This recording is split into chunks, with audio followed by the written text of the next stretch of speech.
მოგესალმებით ძვირფასო რადიო მსმენელებო, ეთერშია შუადღის პოლიტიკა FM 98-სა და 5-ზე რადიო სივრცის გაზაფხულის სტუდიიდან მაუწყებლობთ. მე ვარ გურამ ნიკოლაშვილი. დღეს ორშაბათია, თბილისის დროით 14 საათი და 9 წუთი და ჩვენ ბუნებრივია ვაგრძელებთ შუადღის პოლიტიკის მესამე სეზონს, რომელიც ეძღვნება 2025 წლის ადგილობრივი თვითმმართველობის არჩევნებს.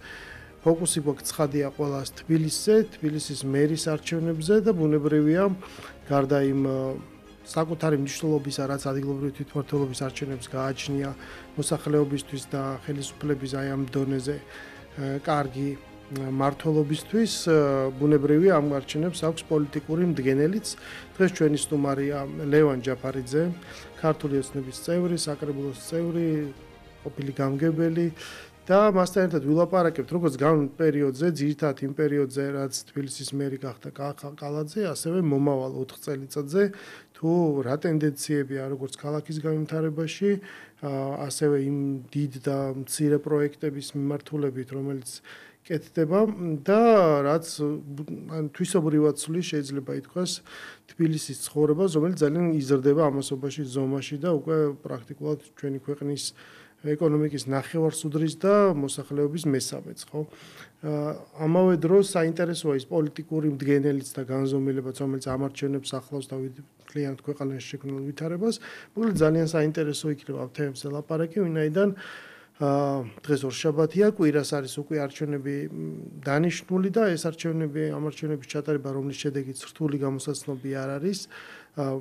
წერტილს დაუსვამს კიდევ მორიგ პოლიტიკურ ფაზას, მაგრამ ძალიან მნიშვნელოვანია ამავე დროს ამარჩევნებზე აქტიურობა, იმიტომ რომ ქვეყნის მმართველობა ნებისმიერ დონეზე ეს არის თითოეული მოქალაქის ვალდებულება, შეიძლება ესე ითქვას, რადგანაც ჩვენ ვცხოვრობთ დემოკრატიულ ქვეყანაში და ხელისუფლება ბუნებრივია, რომ ლეგიტიმაციას და მანდატს იღებს ხალხისგან. მოგესალმები ლევან კიდევ ერთხელ, ჩვენ ვადევნებთ ძალიან აქტიურ აი წინა საარჩევნო ფაზას ქართული ოცნების მხრიდან თვალს და ვხედავთ აი თითქოს რაღაც უცებ სოკოებივით ამოვიდა, ხო, რაც დიდი ხნის განმავლობაში კეთდებოდა, რაღაცა ესე გახსნილ ამ პროექტებს გამწვანების მიმართულებით გუშინ მაგალითად გლდანში გაიხსნა აი პატარა პარკი, ტბის გარშემო პარკი, ძალიან ბევრი პარკის გახსნას ვხედავთ და სხვადასხვა პროექტებს. აი ხა ამ წუთებშიც კი მაგალითად ვარკეთილში მიმდინარეობს იმ კორპუსის გახსნა, რომელიც ავარიული კორპუსის ნაცვლად ჩაჯდა. ეს ყველაფერი არ არის ეპიზოდური პროექტები, ხო, ეს არის რაღაც მთელი რიგი პროგრამა მიმართულებების და პროგრამების უბრალოდ გამომსახველი. რა შეიძლება ითქვას აი განვლილ პერიოდში რა იყო ყველაზე დამახასიათებელი აი ამ პროგრამებიდან ყველაზე მნიშვნელოვანი მოსახლეობისთვის? მოგესალმები, გურამ, მივესალმები თქვენს მსმენელს. ეხ აბსოლუტურად გეთანხმებით რა ამ წლების განმავლობაში ძალიან ბევრი პროექტი განხორციელდა თბილისში. იერსახე იცვალა მთლიანად ქალაქმა. ერთიაც გეთანხმებით, რომ ამ წინა საარჩევნო პერიოდში ჩვენ პასუხისმგებლობით ვეკიდებით ჩვენს მოქალაქეებს და ეს შეხვედრებით სწორედ მას ემსახურება, რომ ჩვენ მოქალაქეებისა და ჩვენი ამორჩევლების წინაშე წავსდგეთ ანგარიშით, თუ რისი გაკეთება შევძელით განვლილ წლებში, მივცეთ მათ გავაცნოთ ახალი პროექტები, ახალი პროგრამები, რას გეგმავთ, რას ვაპირებთ, მოვიკითხოთ მათი პრიორიტეტები, მათი თხოვნები, იმიტომ რომ ძირითადად ის სამუშაოები, რომელსაც მუნიციპალიტეტები ეწევიან, მოდის ჩვენი მოქალაქეების დაკვეთიდან. სწორედ ძირითადი პრიორიტეტები, დგენელი არის ჩვენი მოქალაქეები და მათი თხოვნები. და ნახა ყველას კარგად გვესმის, რომ ის პროექტები, რაც დღეს მაგალითად გუშინ ამ დღეების განმავლობაში იხსნება, ეს შეიძლება ვიღაცა მიაწეროს წინა საარჩევნო პერიოდს, მაგრამ ხო გვესმის ამხელა პროექტების განხორციელება ერთ კვირაში და ერთ თვეში წარმოუდგენელია, ამაზე ბევრი წლები არის ნამუშევარი, სერიოზული ჯგუფები, გუნდი მუშაობს ამასთან დაკავშირებით, უამრავი შრომა არის ჩადებული და სწორედ ამ შრომის შედეგი არის, რომ დღეს ჩვენ გვაქვს საშუალება, რომ მრავალი სხვადასხვა პროექტი გავხსნათ, მართლა მინდა გამოვეხმაურო, ზღაპრული პროექტი გაკეთდა გლდანში და ეს ერთ-ერთი ნათელი მაგალითია, თუ როგორ უდგებით ჩვენ საქმეს და როგორ უდგებით საკითხს. მთლიანად თბილისს რო შევხედოთ 2017 წლიდან მოყოლებული ევროპაში ერთ-ერთი ყველაზე ჩამორჩენილი იყო გამწვანების კუთხით, არა და ბუნებრივად ისედაც ესეთი გამწვანებული ქალაქი. და დღეს ჩვენ ერთ-ერთი მოწინააღმდეგეები ვართ მათ შორის, ოღონდ უკვე არის ლაპარაკი არა ბუნებრივ სიმწვანეზე, არამედ ინფრასტრუქტურულად გამწვანებულ პროექტებზე. ჩემ მაგალითზე გეტყვით, კრძანის რაიონის მაჟორიტარი ვარ, ამ წლების განმავლობაში 9 გექტარზე მეტი ახალი ინფრასტრუქტურული გამწვანებული ზონა შევძინეთ კრძანის, რამაც აბსოლუტურად შეცვალა რა იერსახე, აბსოლუტურად შეცვალა დამოკიდებულება თვითონ მოსახლეობის მათ შორის და აი ანალოგიური პროექტები ეს გამწვანება ერთ-ერთი მთავარი პრიორიტეტი იყო, მაგრამ მთავარი ჩვენი ტკივილი მაინც ავარიული სახლები და კორპუსები არის, ეს როგორც გარეუბნებში, ასევე ისტორიულ ზონაში. და ამ ხრივაც ძალიან რთული არის, რომ ადამიანებთან იკონტაქტო, აუხსნა მათ, რატო ვერ ახერხებ იმ წუთში, იმ წამსვე მათ შენობის რეაბილიტირებას, მოთხოვნას, ამას ჭირდება ძალიან მრავალწახნაგოვანი მიდგომა. არ არსებობს ერთი გამოსავალი, რომლითაც შეიძლება მოერგოს რაღაც უნივერსალურ გამოსავალი, ამას არ აქვს. თან ეს თანათანობით პრაქტიკაში ჩნდება ხოლმე, ხო? ეხლა თბილისის ვიცე-მერია გიორგი ტყემალაძე, რომელსაც ველაპარაკე ამას წინათ რომელიღაცა მეგონი ინფრასტრუქტურის პროგრამის პრეზენტაციაზე. და უკვე რაღაცა ნელ-ნელა მუშავდება, ხო, ახალი მიდგომები. იმის და მიხედვით რომ თქვათ როგორი უნდა იყოს თანამონაწილეობა იმისათვის რომ მოხდეს რაღაცა ან ისტორიულ ნაწილში ან არაისტორიულში ამის ჩანაცვლება. რაც შეეხება გამწვანებას, ეს მარტო გამწვანებას ხო ნიშნავს, ეს ნიშნავს რომ იქ არსებობს სივრცე.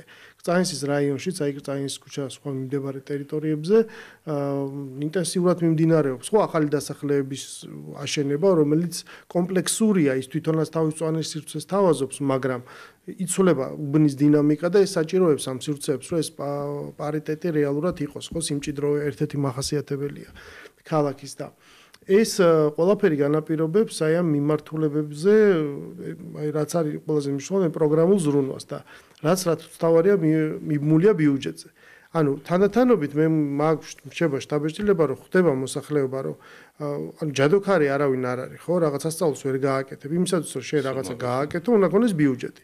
ბიუჯეტის გამოყოფა ხდება ცენტრალური ხელისუფლებიდან. თუ ქვეყნის ეკონომიკა მზარდი არ არის და ბიუჯეტი არ იზრდება, ვერ გამოყოფ და ის საჭიროებებს მუდმივია არ ეყოფა კიდე დიდხანს, იმიტომ რომ ძალიან ბევრი რამ დაგროვდა, ხო, იმ საბჭოთა მემკვიდრეობიდან შემოგვიხვდა როგორც განვითარებული ინფრასტრუქტურა, შენობები, ასევე ამას ჭირდება რეაბილიტაცია, ბევრს ვადა გასული, უბრალოდ ხო ექსპლუატაციის.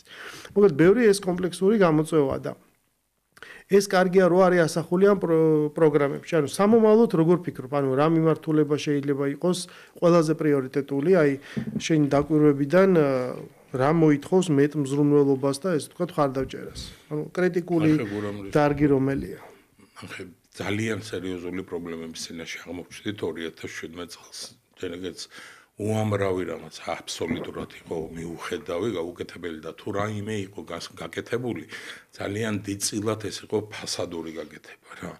აი ხშირად მიძებს ხოლმე მოსახლეობასთან ახსნა იმისი, როდესაც უქმნით დისკომფორტს, დროში იწელება პროექტები ეს, რომ ძალიან მარტივი არის უბრალოდ შესვლა სიტყვას რომელიღაცა ქუჩაზე, კონკრეტულ ქუჩაზე აყრა ასფალტის საფარის და გადაგება. ეს შეიძლება გააკეთო დაახლოებით 2-3 დღეში, მაგრამ ეს ჩათვალეთ რომ ფულიზედ მეტი ხარჯის გადახდა არის, ჩათვალეთ რომ აბსოლუტურად არასრულ ყოფილ ინფრასტრუქტურას ღებულობ და აქედან გამომდინარე ჩვენ ყველაფერს ვაკეთებთ გულდასმით, რა ჩავდივართ ბოლოში პირველ რიგში ვცვლით იმ აბსოლუტურად ამორტიზირებულ მიწისქვეშა ინფრასტრუქტურას, ეს იქნება წყალარინება, წყალი, სანიაღვრე სისტემები, ქონდა ადგილები, უბნები, სადაც სანიაღვრე სისტემები საერთოდ არ იყო გათვლილი ეს ეგრეთ წოდებულ კომუნისტების დროს, იმიტომ რომ არ იყო მაშინ ამის საჭიროება, ამ იმის შემდეგ კიდევ არავის ამაზე არც უფიქრია, არც ხელი არ მოუკიდია და რაც შეეხება მომავალში ამ ყველაფრის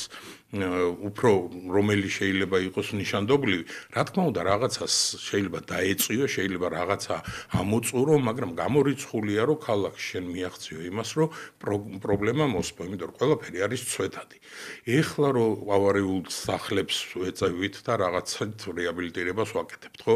10 და 15 წლის შემდეგ სხვა სახლი გახდება უკვე ავარიული, იმიტომ რომ ეს ყველაფერი ცვეთადია. მთავარი არის რომ სწორე გათვლები მოხდეს, ქალაქში იყოს გუნდი, რომელიც ყოველთვის პულზე ექნება ხელი და სწორედ დასახული პრიორიტეტებით მიყვება ქალაქში არსებულ თუ შემდგომში გამოჩენილ პრობლემებს. რამაც სწორედ დაგეგმარება ჭირდება, სწორედ პრიორიტეტების დასახვა ჭირდება. ბიუჯეტზე იყო საუბარი, ბიუჯეტიც არასოდეს არ იქნება ისეთი იმხელა, რომ ყველა პრობლემა ერთიანად მოგვარდეს. აქედან გამომდინარე, სწორედ ის გუნდი არის საჭირო, რომელმაც კარგად იცის ქალაქი, იცის მისი ინფრასტრუქტურა, იცის პრობლემები და იცის ამ პრობლემების მოგვარების გზები. და არ ეზარება შრომა და მისთვის პატივი არის ამ ქალაქზე სამსახური და არა რაღაც პრივილეგია. კი ბატონო, თანაც თავარია ეს ქალაქი ხდება ძალიან მრავალფეროვანი, გარდა იმისა, რომ შიდა მიგრაცია მაღალია საქართველოში, მისი საზღურებიც ჩვენი ბავშვობის შემდეგ სერიოზულად გაიზარდა. ხო და უკვე სხვა ტიპის დასახლებებს მოიცავს, რომელიც მათ შორის არის ნახევრად ეს თუ რურალური დასახლებები, ხო? და შემოერთდა ბევრი მიმართულებით ისეთი უბნები, რომელიც აწლეულების წინ უბრალოდ სოფელი იყო. ბუნებრივია ეს კანონმდებლობა, ეხა იქაც ვრცელდება და ბევრი რამ არის რაღაცნაირად სხვანაირად. ხო და უკვე სპეციფიკა აქვს, რა თითოეულ უბანს უკვე თავის და ეს ყველაფერი გასათვალისწინებელია. მაგრამ ამავე დროს, როდესაც ლაპარაკი არჩევნებზე არ ირჩევ უბრალოდ იმ ადამიანს, რომელსაც გააჩნია რაღაც განვითარების რაღაც ხედვა, ისეთი უფრო უკეთესი ვიდრე სხვა ოპონენტს ან ირჩევ ადამიანს, რომელიც აი რაღაც მენეჯერული თვისებებით გამოიწვია. ამას გააჩნია მთავარი მდგენელი, რაც ქვია პოლიტიკა. იმიტომ რომ ეს არის პარტიული პოლიტიკური თანამდებობა და ბუნებრივია, რომ მთლიან განვითარების ხედვაში უნდა იყოს მოქცეული, ხო? კიდევ უფრო ბევრად რთულია, იმიტომ რომ თუ ქვეყნის მმართველობა და ეს თქო საპარლამენტო არჩევნები ეს თლიანად ეს თქო პოლიტიკური მდგენელი გააჩნია ამას. აქ უკვე ორივე რამ არის საჭირო, ხო? ერთის მხრივ ეს უნდა გაითვალისწინო პოლიტიკური კონიუნქტურას და მე რეალურად შეხება გაქვს აბსოლუტურად სამეურნეო საკითხებთან. ეს არჩევნები ძალიან უჩვეულო ვითარებაში ტარდება, იმიტომ რომ გამომდინარე შაშან საპარლამენტო არჩევნებზე ტრადიციულად მოყოლილი ამ რაღაცა პროტესტისა და სხვადასხვა ფორმით გამოვლინებისა, ეხლა დიდმა ნაწილმა ოპოზიციისა გადაწყვიტა, რომ იყოს ბოიკოტში, აქტიურ ბოიკოტში, ანუ დაუპირისპირდეს არჩევნების იდეას აქტიურად, თითქმის მისი ჩაშლის ცდილობამდე მისული და მეორეს მხრივ ნაწილი, რომელიც თან მონაწილეობს ამ არჩევნებში, თუმცა ისინი წარმოადგენენ აი ამ რაღაცა პროტესტის ტალღას. ესეთი გამოცდილება ჩვენ პრინციპში ხა მე არ მახსენდება რაღაც არ ქონია ესეთი არჩევნები, მაგრამ მეორეს მხრივ აი ამ ფონზეც კი იგრძნობა აი ესეთი დიდი მდუმარე უმრავლესობა, რომელიც ამ ცდილობებს ეწინააღმდეგება. მე უბრალოდ შოკირებული ვიყავი, როცა ვნახე ერთ-ერთი მერობის კანდიდატის თუ მისი პირდაპირ მარჯვენა ხელის განცხადება, რომ ჩვენ უნდა მოვიგოთ ქალაქში არჩევნები, იმიტომ რომ მე ეს ქალაქი უნდა გავაჩეროთ. ანუ ადამიანს ეუბნებიან, რომ ჩვენ უნდა მოვცემ ხმა, იმიტომ რომ ხვალ არც ნაგავი გადავყაროთ, აღარც ტრანსპორტმა იაროს, საერთოდ ყველაფერი უნდა გავაჩეროთ და ამ მხრივ უნდა შევქმნათ კრიზისი. ანუ ეს რა ტიპის პოლიტიკური შიზოფრენია ან რაზეა გათვლილი შენი აზრით? ეს არის მათი სახე. ჩვეულებრივი, ამას უყურებ მე ბოლო წელიწადზე მეტია, ჩემს უკანზე უნდა იჯდეს ოპოზიცია და ესე ექცევიან ისინი თავიანთ ამომრჩევლებს. ის გამებიც არიელია. ზუსტად ამას აპირებენ. იგივეს ლაპარაკობენ, ოღონდ თქვენ წარმოიდგინეთ, ეხლა მათი სიცარიელე ქალაქის და იმ გამების სიცარიელე ქალაქს ვერაფერს ვერ უშავებს, უბრალოდ შეურაცხყოფას აყენებს თავისივე ამომრჩეველს, ვინც შეწუხდა, მივიდა, არჩევანი გააკეთა და უყურებს ეხლა მისი არჩეული ადამიანების მაგივრად ცარიელს გამებს და მაგდრო ძალაუფლება მიეცეთ უკვე რას გვიპირებენ და რას უპირებენ ამ ქალაქს თვითონაც ახსენე და მოყევი რაც ილაპარაკა ერთ-ერთმა მაგათმა ლიდერმა რომ გაჩერება თბილისის ისინი ქალაქს უყურებენ როგორც ინსტრუმენტს რაღაცა თავისი პოლიტიკური გეგმების მიღწევისათვის რა გამორიცხული არ უნდა გახდეს თბილისი და ვერ გახდება ვერასდროს და მისი მოქალაქეები რაღაცა ვიღაცის ბინძური გეგმის ნაწილი. ამას არ დაუშვებ. ჩვენ ბევრი შეიძლება დავაკელით, ბევრი დავაგვიანეთ, მაგრამ გამორიცხულია ჩვენ ყოველთვის აი ჩემ ამორჩეულსაც რო ხვდებით, ერთს ვერ იგებს რა ეს ადამიანები, რომ ეს არ არის ქართული პოლიტიკა, ქართული ოცნების პოლიტიკა, რასაც დღეს ჩვენ ვაწარმოებთ. ეს არის ქართული ხალხის დაკვეთა, რასაც ქართული ოცნება აწარმოებს დღეს. ეს პოლიტიკა არის ქართული ხალხის დაკვეთა და ჩვენ ვართ გუნდი, რომელიც ამ პოლიტიკას მივყვებით და ვაწარმოებთ ჩვენი მოსახლეობის დაკვეთას.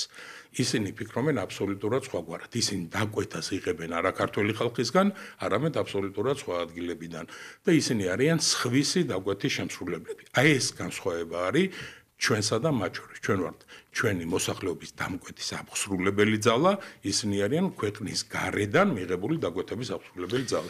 ამიტომ მათთვის არ იქნება არც ბოიკოტი პრობლემა, მათთვის არ იქნება არც გადავსება ნაგვით ქალაქის პრობლემა, არც ტრანსპორტის გაჩერების პრობლემა არ იარსებებს, იმიტომ რომ იმ ადგილიდან, საიდანაც დაკვეთას ღებულობენ, იქ ეს პრობლემები არ შეაწყვეტთ.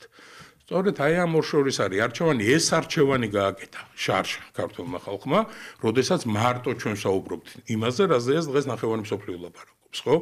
და ცოტა შეშინებულიც ვიყავი, რამდენად სწორედ მიქონდა ინფორმაცია, რამდენად სწორედ გაგვიგებდნენ ეს ადამიანები, იმიტომ რომ მართლა ჩვენ ყოფნიდა მხოლოდ გამბედაობა, გვესაუბრა იმაზე, რაც წელს ბევრად უფრო ნათელი და ყველასათვის თვალსაჩინო გახდა.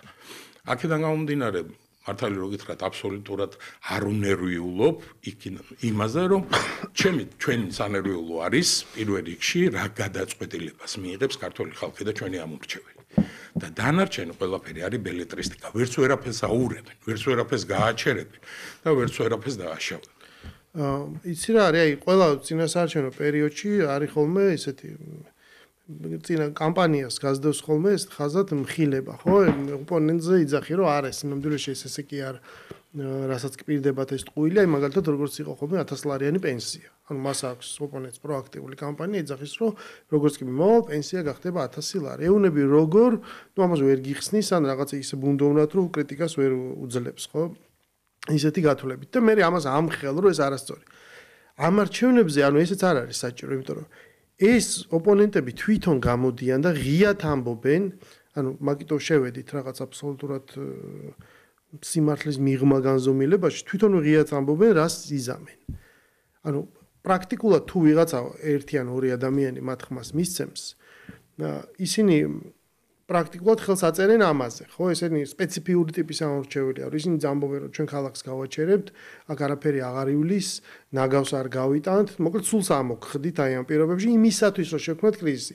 მიუხედავად იმისა, რომ ვართ უმცირესობა, უმცირესობის ძალა უნდა გამოვიყვანოთ იმში, რომ არ უნდა მივცეთ არც ქვეყანას, არც უმრავლესობას, არც თქვენ ამორჩევლებს ნორმალური ცხოვრების საშუალება, არც ქვეყნის შენება, იმიტომ რომ მათი რწმენით ეს ყველაფერი არ არის მისაღები რა. ანუ რა თქმა უნდა, გარდა იმისა, რომ ეს უპატივცემლობა, ისინი პირდაპირ ეუნებიან ამორჩევლებს, რომ აი ამ დამანგრეველ საქმიანობაში მათ ჭირდებათ ხარდაჭერა და უნდა ჩაერთო. ბუნებრივია, რომ ეს არჩევნების შედეგი ამასაც გაზომოს. არა, რა თქმა უნდა, ჩემთვის გასაგებია, რომ ის შედეგი რაც დადგება აუცილებლად, ანუ აი უბრალოდ რამდენია პროცენტი იმისი, რომ როცა არჩევნები ჩაივლის, არ მოვისმინოთ, მიუხედავად იმისა, რომ არსებობს ოპოზიციის ნაწილი, რომ იმთავითვე ბოიკოტშია და უნდობლობას უცხადებს ცხადია არჩევნებს, როცა წინა არჩევნები იგივე ადმინისტრაციის მიერ და იგივე ცესკოს მიერ ჩატარებული შეირაცხა გაყალბებულად, მიუხედავად იმისა, რომ ამის არანაირი მტკიცებულება არ იქნა მოტანილი, ანუ როგორ ფიქრობ, რამდენია შანსი, რომ ამ არჩევნებზე ჩვენ არ მოვისმენთ სიტყვას გაყალბდა? 0. ანუ იმიტომ რომ ეს კამპანიაა და იქნება ძალიან დაბალი შედეგი. ვერ ხო შეიძლება დაინახოს, ხალხს უბრალოდ არ უნდა აი ეს რასაც ჩემპიონია რომ მაგიტო შემოვიდნენ საერთოდ რომ მე დაიდოს ხო და შეიძლება იმიტომ აქვს ეს დესტრუქციული კამპანია, რომ რაც შეიძლება დაბალი შედეგი უნდა დაიდოს, იმისაც რომ მე თქვა რომ აი ხო ხედავთ ეს არჩევნებიც გახდა. არა, აი მაგასაც არ ვფიქრობ. შედეგი რა დაიდება თვითონ კარგად იციან. დაბალი რომ დაიდება თავისთავად. ეს თვითონ კარგად იციან, იმიტომ რომ მაღალი შედეგის დასადებად მათ არაფერი არ გაუკეთებიათ აქამდე. და შემოდიან აბსოლუტურად სრული დესტრუქციით რა და გველაპარაკებიან პენსიის გაზრდაზე ხალხი რომლებიც პენსიონერებს ღლიტავდნენ ამ წლების განმავლობაში. მე არა მაქვს შემომრჩეველთან იმის დისკომფორტი რომ ვილაპარაკო ხვალდრას გავაკეთებ, იმიტომ რომ 9 წელი რასაც ვაკეთებ ეს ადამიანები უყურებენ, ხედავენ და მარტივად შესაფასებელი ვარ. ვარგი ვარ თუ არ ვარგი ვარ. და ის ადამიანები მოდიან უბრალოდ იმიტომ რომ ჩემი აზრით და ჩემი გადმოსახედით რომ გაიყვნენ ერთი რჩება ბოიკოტის რეჟიმში და ელოდება არეულობისთვის, მეორე ამ არეულობისთვის უქმნის მიზეზს. და დაიწყებს იმაზე ლაპარაკს, რომ ბოლოს ეს ყველა მაინც გაერთიანდება. აბა რა თქმა უნდა, რომ ეხლა იმათ მიზეზს ხო უნდა გქონდეთ რომ იყვნენ. ერთი წლის უკვე ნახეთ, გაცვდა ის ტექსტი, რასაც იძახდნენ შარშან.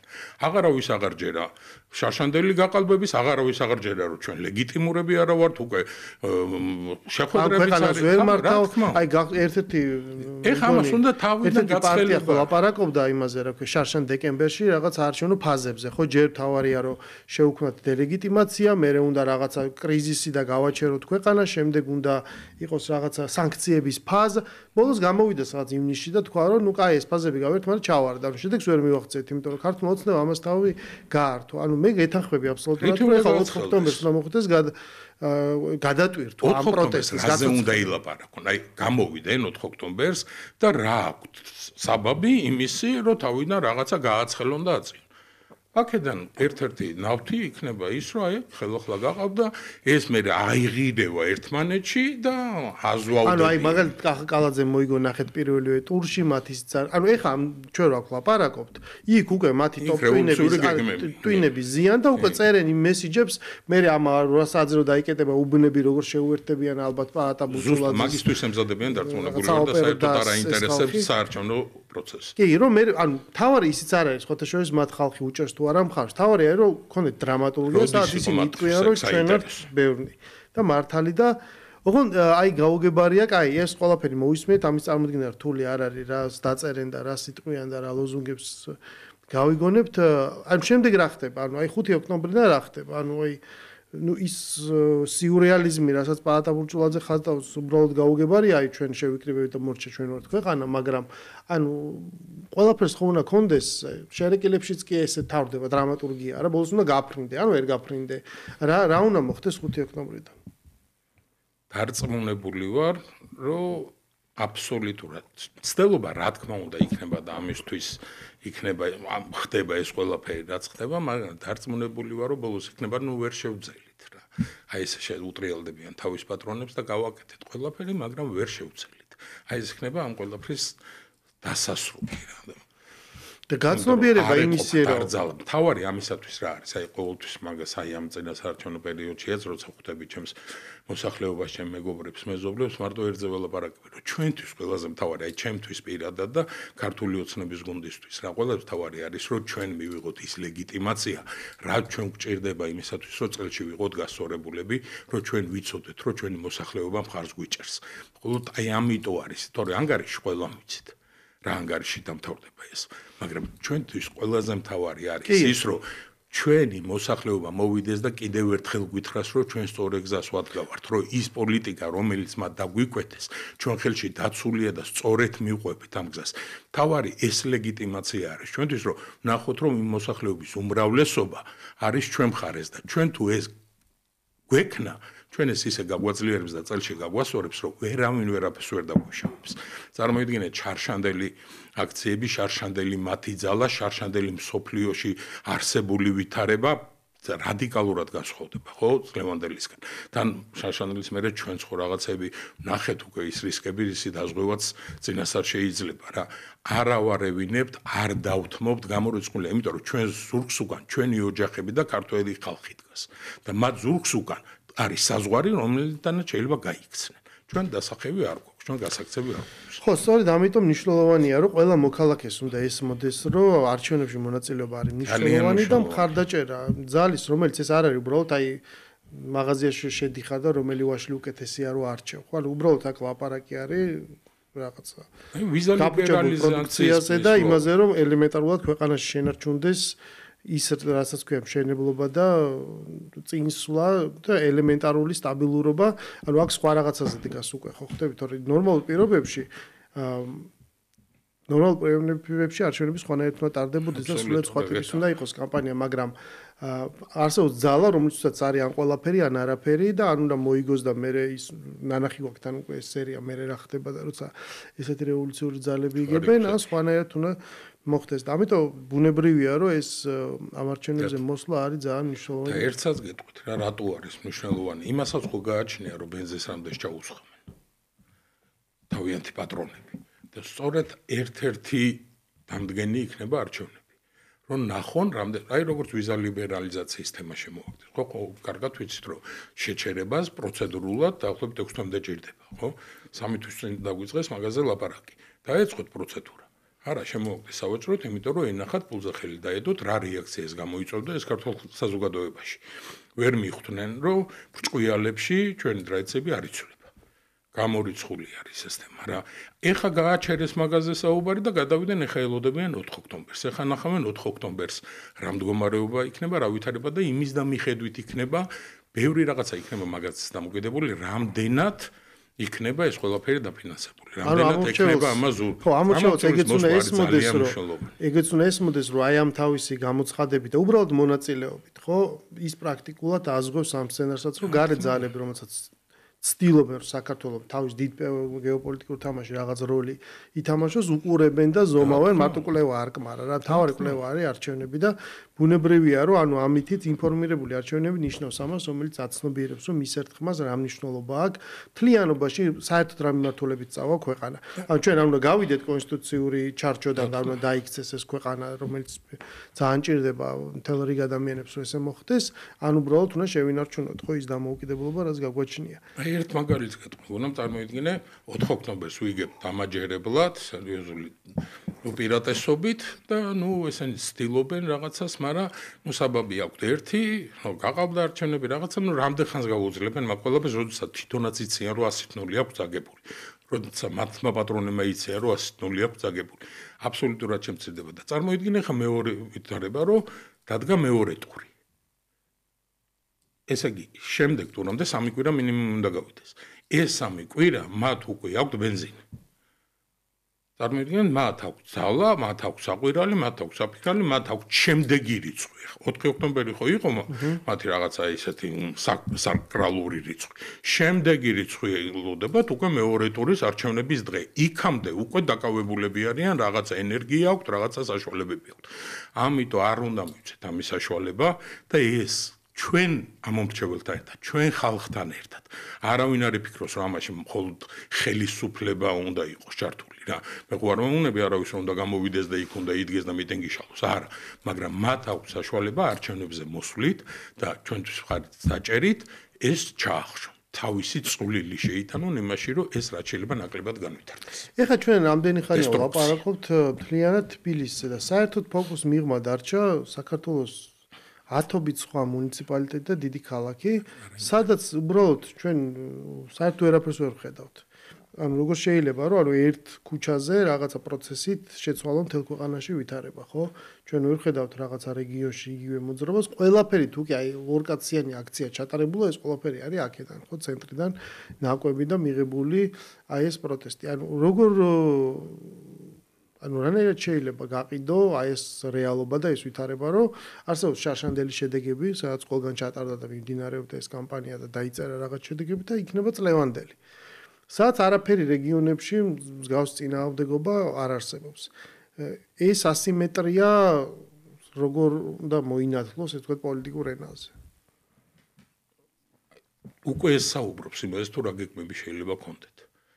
რისის ძალა აქვს, რა საშუალება აქვს და რამდენად ხელიდან გამოწვეული და მოგონილია თვითონ თემა. შეიძლება მხოლოდ თბილისში იყოს პრობლემა, თუნდაც თვითმმართველობაში, თუნდაც პოლიტიკის მართვაში. ხო, გამორიცხულია, მანდა მაინც საბურთალოელები, ვაკელები და კრწანისელები ყავს გაბრაზებულები და კარგად მიდის ბათუმში, ახალდაბაში, წალენჯიხაში, სხვადასხვა მუნიციპალიტეტებში საქმე. აი ზუსტად ეს არის იმაზე საუბარი, რომ ეს ყველაფერი არის რაღაცა სცენარის ნაწილი, ოღონდ ამასაც ცდილობენ და აკეთებენ იმ ძალით და საშუალებებით, რაც აქვთ და მეტის არ აქვთ. თბილისშიაც არ აქვთ, აქ რო ააგორონ, მაგისეც არ აქვთ და ხო წარმოგიდგენი ხა ეგენი რომ მთელ ქვეყანაში გაიშალონ, საერთოდ არ გამოჩნდებიან, ხო შეიძლება იმდენი ადამიანი ვერ აკრიფონ, ყველა სოფელში რო ჩავიდნენ. და აქედან გამომდინარე რომ კონცენტრირდებიან იმ ცხელ წერტილზე, სადაც უნდათ ეგრეთ წოდებული ჩვენ როგორც ვეძახით კარტინკა რო დაიდგას რა. და ზუსტად ეს იქნება თბილისში. მე მგონია რომ ესენი თვითონაც კარგად იციან რისი ძალა აქვს და საშუალება აქვს, მაგრამ იგივე ვალდებულებებიდან გამომდინარე, იგივე დაფინანსებიდან გამომდინარე, რაღაცა პასუხი თავის დირექტორსაც ხო უნდა გაცენ, რომ ილუზია ხო უნდა შექმნან იმათვისაც, რომ ტყუილა არ გვიხდით, პლუს რაღაცას ვაკეთებთ. თორე დარწმუნებული ვარ, შენურად იციან თვითონაც რა გამოვუხოთ. ხო, ძალიან ის არის, რა ქვია, საინტერესო და უჩვეულო, მით უმეტეს იმ ფონზე, როდესაც ჩვენ ვხედავთ მეორე სურათს. ანუ პრაქტიკულად ჩვენ წინ არსებობს ინსტრუქცია თუ რანაი ის ხელისუფლება როგორია, როგორადაც მათ უნდათ რომ აქ იგივენად გაიმარჯვონ, აგერ გაიმართა მოლდოვაში არჩევნები და ჩვენ ხედავთ უკვე ბოლო არჩევნებზე ერთ და იგივე სურათს, ხო მოლდოვა არის ძალიან პრობლემური ქვეყანა, ეთნიკურად პრაქტიკულად იდენტურია მისი მეზობელი რუმინეთისა, მასაც აქვს ტერიტორიული პრობლემები და ეთნიკური სიჭრელე და სეპარატისტული მოძრაობები და რაც თავარია ძალიან ბევრი ადამიანი არის მოლდოვიდან გასული. განსაკუთრებით ახალგაზრდობა და ჩვენ ხედავთ ხომ როგორ იმართება არჩევნები და საარჩევნო უბნების დახურვაზე უცებ არის ისეთი რაღაცა აქტივობის ავარდნა და უცხოეთიდან მოსული ხმებით, რომელიც რა თქმა უნდა შერჩევითად არის გახსნილი, რომელ ქვეყანებშია მეტი უბანი და რომელ ქვეყანაში თითქმის არა. იქიდან მოსული ხმებით მე ჯდება ის პროპორცია, მართალია ძალიან მინიმალური უპირატესობით, მაგრამ ისეთი პროპორცია, სადაც ეს მართველი პარტია ამას არჩევნების შედეგებს იგებს ხოლმე. სავარაუდოდ ეს არის ის სასურველი ფორმულა, რომელიც მორგებაც სჭირდებათ საქართველოსზე და ეს ადამიანები არ ითვალისწინებენ არც გეოპოლიტიკურ მდგენელს, არც კონკრეტულ გეოგრაფიულ მდებარეობას, არც განსხვავებულ პოლიტიკურ ვითარებას. ისინი ცდილობენ რომ ანუ ეს უმცირესობის, აგრესიული უმცირესობის მართლობა რაღაცნაირად სხვადასხვა ძალების მხარდაჭერით საქართველოს თავს მოახდინონ. ანუ ეს გასული ერთი წელი იყო ძალიან მნიშვნელოვანი, სწორედ იმის დასამტკიცებლად, რომ ხელისუფლება პირველი, ეს არ არის 2003 წელი, ხელისუფლება არის უნარიანი, რომ ესმოდეს მათ ეს პროცესის არქიტექტურა რა როგორ კეთდება, გაუმკლავდეს მას, გაანეიტრალოს, თვითონვე მოახერხოს ვითარების გადატვირთვა და პრობლემური საკითხების ასე ვთქვათ მოგვარება და შეცვლა და არ დაუშვას ქვეყანაში მსგავსი ტიპის რაღაცა სცენარის განვითარება და რაც თავარია ამავე დროს მან ეს უნდა გააკეთოს ისე რომ ეს დაინახოს მოსახლეობა რომ მას ქონდეს ამ მოსახლეობის მხარდაჭერა სხვანაირად ეს უბრალოდ ესე არ მუშაობს ხო ეს ხო არ არის რაღაც დახურული ესე ვთქვათ თამაში ეს მოხერხდა და რაღაცნაირად ჩვენ შევძელით. ანუ შენ მიუხედავად აი ამ ძალიან რთული პერიოდისა, იმ ფონისა, იმ ვითარებისა, რაც ხდება უკრაინაში, როცა ომის დასრულება შანსი თითქოს გაჩნდა, მაგრამ აი მაინც არ გამოვიდა ეს საქმე. ამ ფონზე საქართველოს როგორ მოახერხებს სიტყვაზე, რამდენად გააქვს ეს მოლოდინო, ჩვენ შევძლებთ აი ამ პირობებში ფონს გასვლას. აუცილებლად მოვახერხებთ რა იქიდან გამომდინარე რომ ჩვენ ზოგს გვიმაგრებს ჩვენი ხალხი კიდევ ერთხელ გავმეორებთ და ეს არის ძალიან დიდი ძალა და ეს არის დიდი ლეგიტიმაცია ჩვენ მივიღეთ სერიოზული გამოცდილება ჩვენ თავის დროზე დაუშვით ბევრი შეცდომა იქიდან გამომდინარე რომ დასავლეთიდან ამოდიოდა ჩვენთვის მზე როცა მანამდე ვიღაცებისთვის ჩვენ წინათაობისთვის როგორც იზახდნენ ჩრდილოეთიდან ჩვენ თვითონ შევქმნით ის ილუზია რომ მათგან წამოსული ყველაფერი არის ერთმნიშვნელოვნად დადებითი და ერთმნიშვნელოვნად გადახედვას არ ექვემდებარება და მივიღეთ თამაშის წესები როცა ჩვენ კარნახობდნენ როგორ უნდა მოქცეულიყავით როგორ უნდა გვემართა ჩვენი ქვეყანა და ჩვენ ამ ილუზიიდან გამოვედით ჩვენ ვიპოვეთ ძალა ჩვენ მივიღეთ გამოცდილება ჩვენ დღეს ვართ თვითმყოფადი აბსოლუტურად ჩვენ თავზე დამოკიდებული და საქართველოს ინტერესებიდან გამომდინარე მოქმედი ხელისუფლება. ჩვენ ამ ინტერესებს აღარ გადაუხვევთ, აღარ ასოდეს და ყოველთვის ეს ქვეყანა იმოქმედებს მხოლოდ ქართული ინტერესებიდან გამომდინარე და როდესაც არ ასრულებს ხვის დაკვეთას, როდესაც ფიქრობ საკუთარი ქვეყნის განვითარებაზე, საკუთარი ხალხის ინტერესების გატარებაზე და როდესაც შენ გაქვს ამისი დიდი ლეგიტიმაცია და ზურგს გიმაგრებს შენი ხალხი, ძალიან რთული არის ესეთ პირობებში ვიღაცა ხელოვნურად ისე ჩაგერიოს, ну რა თქმა უნდა, ეხლა არ გულისხმობთ პირდაპირ რაღაც ანექსია და შემოჭრა და რაღაც არ გადაწყვიტეს და არ გაგიჟდა მთელი სამყარო, მეგონებით აი რაღაცა ესეთ პოლიტიკური ხიმანდრებით, აი ესეთი მდგენელებით, რაც დღესაც ვნახეთ კიდე მოლდოვაში, მე არ ამგონია, რომ ჩვენ შეძლონ ვიღაცამ რო დაგვასუსტონ, იმიტომ რომ თან მართალი რო გითხრათ, მაგათაც რო უყურებთ, დიდად იმით ვერ გამოირჩევიან, მე მგონი, აი ეს სცენარები, რევოლუციები როგორ უნდა ეწარმოებიათ, როგორ ეკეთებიათ და ეს სტანდარტი რაღაცა ვინ შექმნა, მე მგონი ისინი აღარ არიან, ან გარდაიცვალნენ რაღაცა და სხვაც აღარავინ არ არის, რომ ამას რაღაც გაალამაზოს, გაარემონტოს, რაღაცა შეცვალოს, რაღაცა და იგივე ხაზით, რასაც 25 წლის წინ დაიწყეს, მე მგონი, აი იგივე ერთხაზოვნად აწვევიან თავს. მაგრამ ფათ უფროსები მიხვდნენ ამას, რომ ეს აღარ მუშაობს, იმიტომ რომ ერთ დინარში ორჯერ ვერ შეხვალ, ეს ყველაფერი გაცდა, რაღაც არის პირველად, ხო, რომ მოტყუდები. ფინანსური პირამიდები რო ჩნდებოდა, პირველ ჯერზე ტყუდებოდა ხალხი ზოგი, მერე ტყუდება, მაგრამ კლებულობს ესეთი ადამიანების რიცხვი, ხო, როცა ადამიანმა არ იცის და ეხა იცვლება და ჩემი აზრით ერთ-ერთი ის, როცა ის თავარი დონორები დახურეს ამის, იყო მიხვდნენ რომ ეს არის ფულის ფლანგვა, ხო? ამ სხვა ის რბილი ძალაზე უარის თქმა ხდება მაშინ როცა ხვდები რომ ეს რბილი ძალა უკვე აღარ მუშაობს, ხო? ნელ-ნელა ქვეყნებმა გამოიმუშავოს, ყველას გადაუარა ამ არაბული გაზაფხულების თუ ფერადი რევოლუციების ტალღამ, ყველა ეს ქვეყანას ჩვენი ჩათვლით, მაგრამ ადამიანები მიხვდნენ მე რა მოხდა ამის მერე და რა მოიტანა, ხო? ანუ ადამიანები გაიზარდნენ. ეხლა საჭიროა სხვა ტიპის მიდგომები და ალბათ თანდათანობით ეს არქიტექტორები ამაზე ფიქრობენ, მაგრამ ჩვენ ქვეყანაში შესაბამისად ეს მოხდა, მაგრამ მეორე მხრივ ჩვენ მივიღეთ უკვე თავარი მაჩვენებლები, ხო? როდესაც ეხა ის ომმა ხო განაპირობა ესეთი ეგზისტენციალური არჩევანი ესე წარმოადგინეს, რომ აი ეხა წდება ჩვენ რაღაც ფანჯრები გაგვეღო და სასწრაფოდ უნდა შევხვდეთ შიგნით თუ არა და მე როგორ აი თითქოს წარმოუდგინეს ადამიანებს, რომ იქით ერთ მხარეს არის აყვავებული ევროპა, მეორე მხარეს არის რაღაცა ბნელი ჩელიაბინსკი და რატომღაც აი ეს ხელისუფლება ირჩევს თურმე ამ სიბნელეს და აი ჩვენ რაზე ვამბობთ უარს. უცებ აღმოჩნდა, რომ როდესაც გავიდა რამდენიმე წელი, ხდება ეკონომიკური ზრდის პროგნოზების გაკეთება და შეფასება, უკვე ეს მაჩვენებლები და აღმოჩნდა, რომ არის სერიოზული სხვაობა. საქართველოს არის ბევრად წინ, ანუ ქვეყანაზე და ქვეყნის ინტერესებზე ორიენტირებულმა პოლიტიკამ კონკრეტული გამოხატულებაც პოვნა რა, ეკონომიკური გამოხატულება დასაქმება მატულობს, დაუსაქმებლობა კლებულობს, შემოსავლები მატულობს, ხვდებიან ადამიანები, რომ ანუ თუ შრომა გინდა სამსახურის შესაძლებლობა არსებობს ბევრი მიმართულებით და ბუნებრივია ჩვენ მაღალ შემოსავლიან ქვეყანამდე კიდევ გვიკლია, მაგრამ რასთავარია არსებობს ქვეყანაში ხელისუფლება, რომელსაც აქვს ეს გაცხადებული მიზანი. ან პრემიერ-მინისტრი ყველა გამოსვლაში ამას იძახის, რომ ჩვენ უნდა გავხდეთ აუცილებლად ესეთი მაღალშემოსავლიანი ქვეყანა და უნდა რაღაც დავეციოთ იმ ევროპულ ქვეყნებს, რომელიც შეიძლება გამოდგეს ჩვენ ესე ვთქვათ ტარგეტად, ხო? ეს პროცესი მიმდინარეობს. აი შენ ახლა ბეტი შეხება გაქვს მოსახლეობასთან და რამდენად ხედავ და გრძნობ ამას, რომ ადამიანები აღიქვამენ ამ რეალობას. მე გეტყვი, ბევრად უფრო ერთი თემა, რომ თავიდან 17-დან განსხვავებით, ახლა იცით, რომ როცა ესეთ ადგილზე ან მუშაობ, მოქმედებ, რაღაცა საკეთებ, ძალიან ბევრი ადამიანი მოდიოდა სამსახურის თხოვნით რაღაც. ამან აი ბევრად იკლო. ბევრმა რაღაცამ გამოაჩინა ადამიანების მოთხოვნება, რა სურვილებით მოდიან, რა თხოვნები აქვთ, რა შეჭირდება, დახმარება, გვერდში დგომა. აი ეს ყველაფერი ძალიან შეიცვალა, ხვდებით?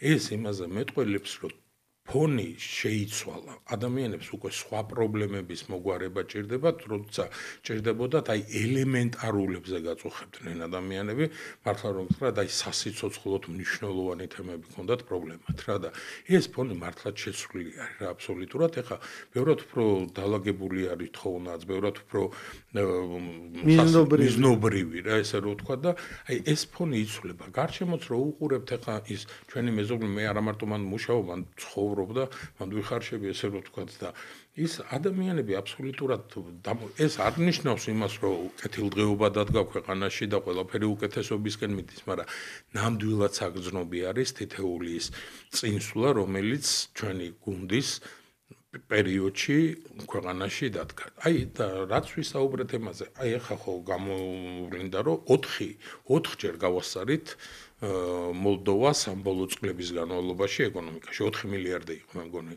განსხვავება და 16 მილიარდამდე შეიცვალა. მოლდოვა, რომელიც არის დემოკრატიის შუქურა, ეხლა დღეს ევროპისათვის და ჩვენურად გამოავლინა დღეს ამ არჩევნებმა მათი შუქურობა, ქვეყანა, რომელიც კვლავ რჩება იმ წნეხის ქვეშ, რასაც სხვისი დავალებების შესრულება ქვია. და ჩვენ რომელიც რამოდენიმე წელია ვცდილობთ ამ წნეხისგან გასვლას და ჩვენი დამოუკიდებელი ქვეყნის ინტერესებზე ორიენტირებული პოლიტიკის წარმართვას. ჩვენი ეკონომიკა მიდის წინ, ისინი ან ჩერდებიან ადგილზე, ან ჩადიან ქვევით. მე მგონია, რომ აი ეს დაზღვევები, რაზეა თქვენ ისაუბრეთ, ქვეყნის ინტერესებიდან გამომდინარე, უნდა არ შეიძლება ერთკალათაშე ყველა გვერდს ჩადება. მრავალპოლარიზაცია არის მე მგონი ჩვენი გამოსავალი, იმიტომ რომ ჩვენ ვართ ისეთი ქვეყანა, ისეთი ადგილმდებარეობით, ისეთი გეოგრაფიული ადგილით, რომ ის ინვესტიციები, რომელიც შეიძლება ჩვენ ქვეყანაში ჩაიდოს სხვადასხვა ქვეყნიდან, თუნდაც ის მერე უნდა გახდეს დაზღვევა ჩვენი კეთილდღეობის, ჩვენი მშვიდობის და ჩვენი განვითარების რა. ამიტომ არ შეიძლება დაკომპლექსდე ადამიანი და იფიქრო მხოლოდ იმაზე, რას კარნახობენ და რას გეძახიან და რას მოგაძახებენ. ქვეყნის ინტერესებიდან გამომდინარე უნდა იმოქმედო ყველა მიმართულებით, ყოველგვარი კომპლექსების გარეშე. თუ ამის უნარი არ გაქვს, მაშინ უნდა გაიწიო. თუ შენ იღებს შენ თავზე რომ შენ ხარ ხელისუფლება, რომელმაც ქვეყანა უნდა გადაარჩინო, ქვეყანა უნდა გაიყვანო იმ დარტყმიდან, რაც დღეს სხვადასხვა მხრიდან გვემუქრება, მაშინ ყოველგვარი კომპლექსების გარეშე უნდა იმოქმედო შენი ქვეყნის ინტერესებიდან გამომდინარე და უნდა მიმართო ყველა იმ საშუალებას და გზას, რომელიც დღეს ჩვენი ქვეყნის კეთილდღეობას უზრუნველყოფს. ხო, თბილისი უკვე თანდათანობით აი ბოლო წლების განმავლობაში მართლა ძალიან შეიცვალა, რა ძალიან დინამიური და მრავალშრიანი გახდა, ხო? ეს გამწვანებაზე რომ დავიწყეთ ლაპარაკი, ხო, ეს ძალიან დიდ საზოგადოებრივ სივრცეებს ქმნის და ადამიანები მთელი რიგი უბნებია თბილისში უკვე კიდევ урბანული განვითარება მოწესრიგებულად მიდის ეს ინფრასტრუქტურა წესრიგდება და ეს საჯარო სივრცე სხვანაირი ხდება, რაც მიმზიდველობას ზრდის, ხო, რამდენი ადამიანი, რამდენი ტურისტი ჩამოდის ჯერ მარტო თბილისში, სხვა კუთხეების დასათვალიერებლათაც რომ მიდიხარ, თბილისი არის მთავარი ჰაბი, შეიძლება ესე ითქვას, სადაც ტურისტი ჯერ ჩამოდის და მერე აქედან რაღაცნაირად ნაწილდება. და ვიღებთ სერიოზულ განვითარებას კიდე სხვა ისეთ შრეზე, როგორც არის საშუალო კლასის სასტუმროები და თანათანობით შემოდის ეს ლუქს კლასის ობიექტები. თუმცა ხვალ არის მაგალითად გახსნა თაბორის მთაზე ამ დიდი პანორამის ერთ-ერთი კომპლექსის შემადგენელი ერთი ნაწილი, სადაც არის გოლფ კლუბი, ეს სასტუმრო, რამდენად მნიშვნელოვანია ქალაქისთვის აი ეს მრავალშრიანობა, რომელიც მხოლოდ ერთ რაღაც მიზნობრივ ჯგუფზე კი არ არის, სოციალურად დაუცველებზე ან საშუალო კლასზე, ანუ ყველა ფენისთვის არის ქალაქი ხელმისაწვდომი, ესე ვთქვათ და ნებისმიერ მოთხოვნა შეუძლია რეალიზება. მაგარ ვლაპარაკობ იმაზე, რომ ძალიან მულტიკულტურული და მულტიეთნიკური გახდა, ხო? ანუ თითქოს ყველა პოულობს თავის ადგილს ამ ქალაქში, რაც ყოველთვის იყო დამახასიათებელი, უბრალოდ მასშტაბებია შეცვლილი რა და ამ გაზრდილ მასშტაბებში ჭირდება თავისი შესაბამისი ესეთი წერტილები. და ალბათ რაღაცა ისეთი ალუბალივით არის რა, ხვალ ამ ობიექტის გახსნა. როგორ არტყობს შენ თბილისს იძლევა საკმარის საშუალებას იმისათვის, რომ ეს ყველანაირი ტენდენცია დაიდიოს?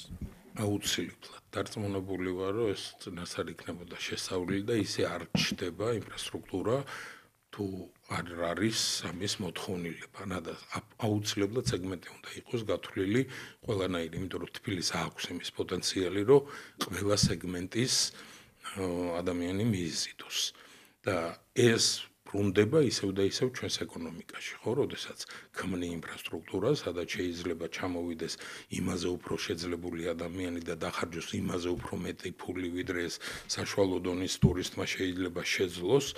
რა თქმა უნდა, ეს ისევ უბრუნდება შენი ქვეყნის ინვესტიციას. ამიტომ, როდესაც არის საშუალება, რომ შენ მას შესთავაზოს შესაბამისი სერვისი, ეს არის ძალიან დიდი ფუფუნება და მადლობა მინდა გადავიხადო, ზუსტად ხვალინდელი დღესთვის ძალიან სერიოზული ობიექტი შეემატება ჩვენ ქალაქს და დარწმუნებული ვარ, რომ ის სერიოზულ გავლენას იქონიებს იმისათვის, რომ მოიზიდოს თავისი სეგმენტის როგორც ტურისტები, ისევე ადგილობრივი მაცხოვრებლები და ეს სოციალიზმის რაიონში.